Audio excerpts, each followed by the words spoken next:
adalah bagasi misterius. Karena dalamnya terkurung binatang tidak dikenal. Punggungnya yang kuat. Terdapat gambar kalajengking yang menakutkan. Di sampingnya juga terdapat aki yang penuh dengan darah. Tidak ada yang tahu spesies apakah dia. Hanya tahu, dia dimuat ke dalam bagasi. Dikirim sebagai barang, malah disita oleh polisi. Di bea cukai. Di sisi lain pria yang duduk di jet pribadi mewah ini menerima telepon misterius. Katanya Scorpion senilai 1 miliar disita oleh polisi. Jika bisa mendapatkan kembali, akan dibayar 50 juta. Pria itu sangat bingung, peran macam apa ini? Dan bisa mengakibatkan apa, sehingga begitu penting, dan begitu berharga. Tapi menurut aturan, tidak diperbolehkan untuk terus bertanya. Dan di sisi lain, Scorpion sudah turun dari mobil. Dia dibawa ke pusat komando lokal oleh polisi, dan ditahan. Yang ditahan bersama, ada juga seorang pria yang mengangkut Scorpion. Dia sepertinya tidak tahu apa yang dia bawa. Karena ketika polisi menginterogasinya dan mengatakan kepadanya bahwa barang yang dia bawa adalah Scorpion, dia langsung menggila, bahkan terus berkata, "Habislah kalian, dia bukan manusia." Bola matanya hampir keluar, kemudian menggunakan kepala sendiri, terus mengetuk ke meja, terakhir mati dengan penuh darah.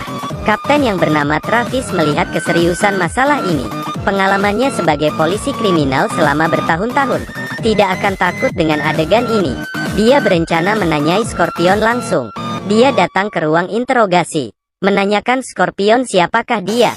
Tetapi, Scorpion tidak menjelaskannya, malah memberitahunya. Informasi dalam otaknya bernilai 1 miliar, dan nanti akan datang 2 polisi, yang mengaku sebagai Biro Interogasi Negara.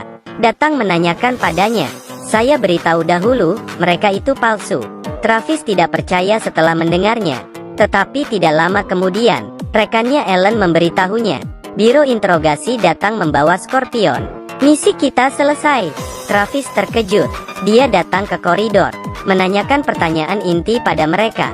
Melalui jawaban mereka, dia tahu mereka palsu, karena sudah ketahuan. Langsung mau membunuh Travis. Untung saja rekannya datang menolong. Travis sangat panik, karena yang dikatakan Scorpion semua terjadi. Dia juga memprediksi, jika terus membiarkannya di sini, semua orang di sini akan mati. Travis panik, dia tidak ingin melihat rekannya mati. Akhirnya dia berencana, membawa Scorpion sendiri, dan memindahkannya ke tempat lain. Baru saja Travis keluar, pantulan sinar dari atap menarik perhatian Scorpion. Menunduk.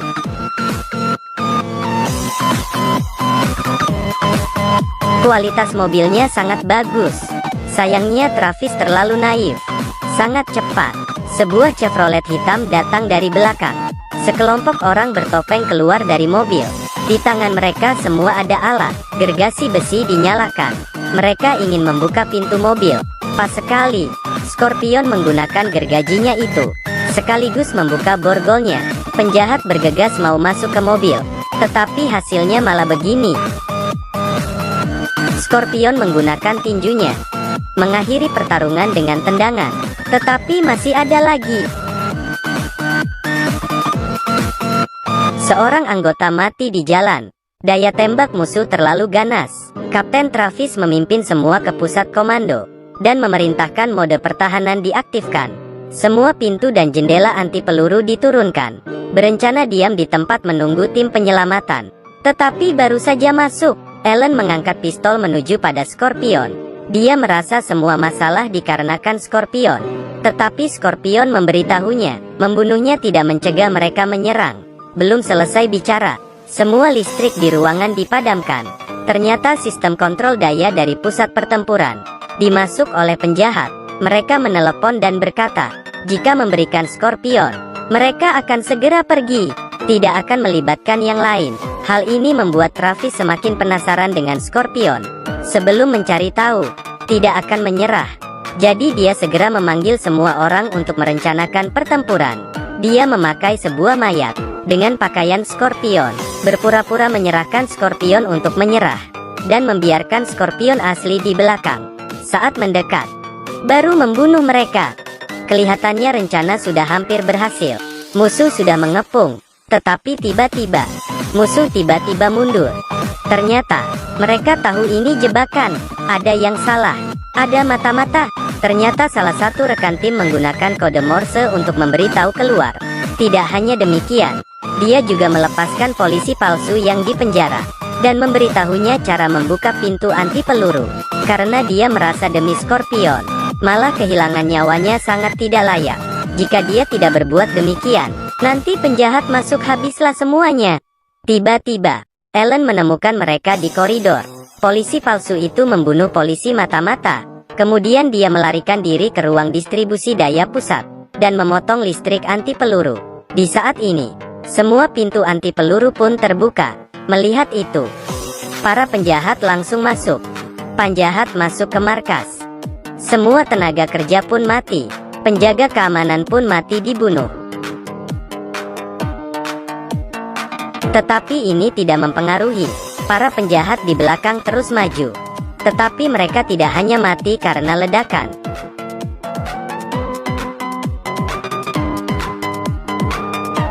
Tetapi ditembak. Para penjahat pun pada mati.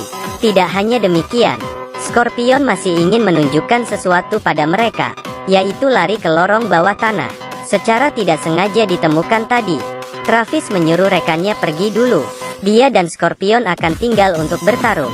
Mereka bagi dua jalan. Di sisi lain, rekannya Ellen sedang bertarung dengan penjahat wanita. Tidak lama kemudian Ellen pun pingsan, dan Travis bertemu dengan penjahat wanita itu. Dia ditendang oleh wanita itu, dan terus memukul Travis. Keduanya terus bertarung. Di saat ini, wanita itu mau membunuh Travis, tetapi malah dihindar dan didorong Travis ke bawah. Langsung mati, dan Scorpion juga diserang. Bos penjahat akhirnya keluar. Dialah yang ingin menangkap Scorpion.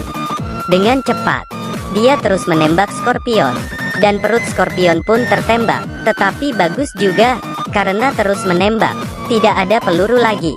Dia melemparkan pistol, dan ingin bertarung dengan Scorpion. Scorpion tertawa, karena Scorpion memang tidak suka pakai pistol. Karena membunuhnya hanya perlu satu tendangan, yaitu tendangan maut ini. Selesai. Kedua pemenang juga bersama lagi. Setelah itu, Travis datang ke koridor menyelamatkan Ellen, dan ketiganya pun duduk menunggu tim penyelamatan. Tiba-tiba Scorpion mengeluarkan gigi palsu. Ada microchip di dalamnya. Penjahat itu datang karena ini. Ternyata Scorpion adalah anggota pasukan khusus setempat. Beberapa tahun lalu menjadi mata-mata gangster. Dia mendapat bukti kejahatannya, dan disimpan ke dalam microchip ini. Waktunya mengeluarkan ini. Sebelumnya tidak berani katakan, dikarenakan takut ada mata-mata juga. Ya, benar seperti perkiraannya. Rekannya Ellen mengeluarkan pistol dan menembak, mengambil microchip dan berlari. Ternyata Ellen juga mata-mata. Travis terus mengejar dari belakang, tetapi malah diserang Ellen dari belakang. Keduanya terus bertarung. Ellen ingin mengambil pistol dan melawan, malah dikalahkan oleh Travis.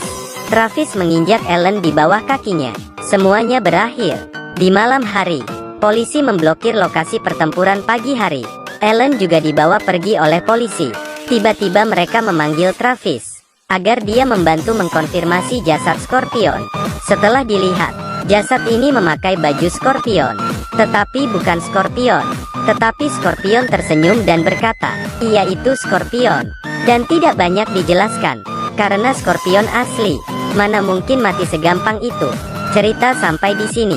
Film selesai.